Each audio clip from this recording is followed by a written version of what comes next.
Hindi raw aatras ang COMELEC sa ginawa nilang preparasyon para sa online voting kahit pa naghain ng PDP laban ng petisyon na naglalayong pigilan ang pagpapatupad nito para sa mga botanteng Filipino abroad. Ayon sa COMELEC, dumaan sila sa tamang konsultasyon at may sapat na basehan para isagawa ang makabagong paraan ng pagboto sa mga Pilipino sa ibayong dagat. Si Margot Gonzales magbabalita. Sa kauna-unahang pagkakataon, may mga komisyon sa ipatutupad ng internet voting para sa mga Pilipinong nasa labas ng bansa. Araw ng Huwebes, nagsampa ng petisyon sa Korte Suprema ang PDP laban para hamunin ang legalidad ng sistema para sa 77 post sa abroad.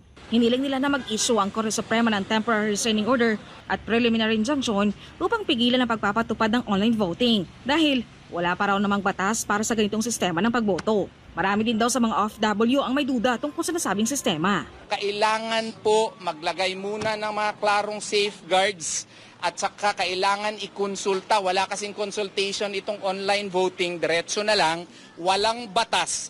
At hindi po pwede ang Commission on Elections magawa ng sariling batas na hindi po batas galing ng Kongreso. Ang problema nga sa online voting, although we laud the COMELEC for exploring new technologies, kailangan pa rin may batas muna bago sila mag-implement.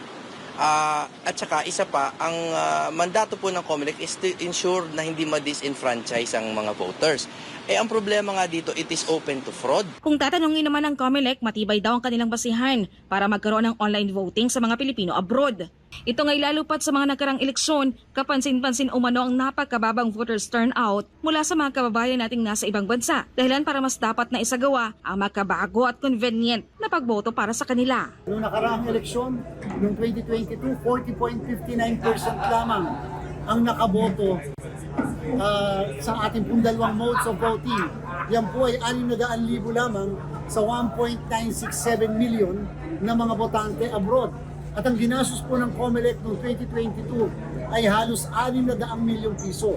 On a per capita, on a average, 1,000 pesos per voter po ang ginastos natin na bumoto. Masyado pong malaki yun kumpara sa regular na ginagastos natin kapag ang pagboto ay dito sa ating bansa. Kung kaya naman, pinursige ng COMELEC ang internet voting. Sinasabi nila walang batas. Ang aming pong interpretasyon, yung pong Republic Act 10950, yung mismong amendment sa mismong batas natin patungkol sa overseas voting, ay nagsasabi na ang COMELEC can venture on other mode or modes of voting.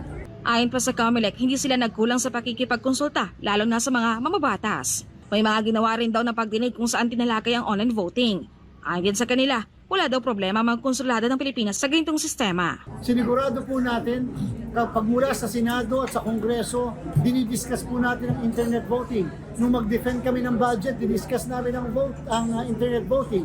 Sa Electoral Reforms Committee, diniscuss namin ang internet voting. Sa ating pong Senate Electoral Reforms Committee, for 4 times, umattend tayo, didiscuss namin ang internet voting at wala naman pong objection violently doon sa ating pong pagpunta sa internet voting, pati po mga kababayan natin. Sa kabila ng petisyon, magpapatuloy pa rin ang COMELEC sa kanilang preparasyon para sa online voting na gagawin na magsisimula sa April 13. Handa po kami na harapin yung kaso na ipinal sa amin dyan sa Korte Suprema upang magkaroon po ng interpretasyon kung talaga bang tama o mali ang COMELEC. But as of now, the COMELEC will proceed with internet voting. Kung sakali man daw napaboran ng Korte Suprema ang petisyon, handa na rin ang poll body sa magiging epekto nito.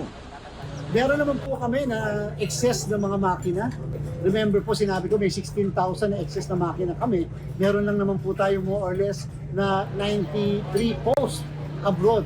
So kahit magpadala po kami ng tigit-tigisang makina, kahit pa nga po may contingency, yung mga balota naman po napakadali namin imprenta. Ang mga petitioners sa kabila naman ng inihayang petisyon ay nanawagan pa rin sa mga OFW na magpa-enroll pa rin sa online voting system sakaling hindi paboran ng SC ang kanilang TRO. Magpa-register pa rin po kayo doon sa online voting system kasi hindi tayo nakakasiguro na makakakuha po tayo ng injunction or temporary restraining order. At kung magtuloy-tuloy po ito at hindi po kayo nagpa-register dito sa online voting, ay hindi na po kayo makakaboto. So, para lang maisiguro po natin na please register pa rin dito sa online voting and then let us see kung ano ang magiging outcome po nitong petition natin. Para sa Diyos at Pilipinas, Kumahal, Margaret Gonzalez, SMNI News.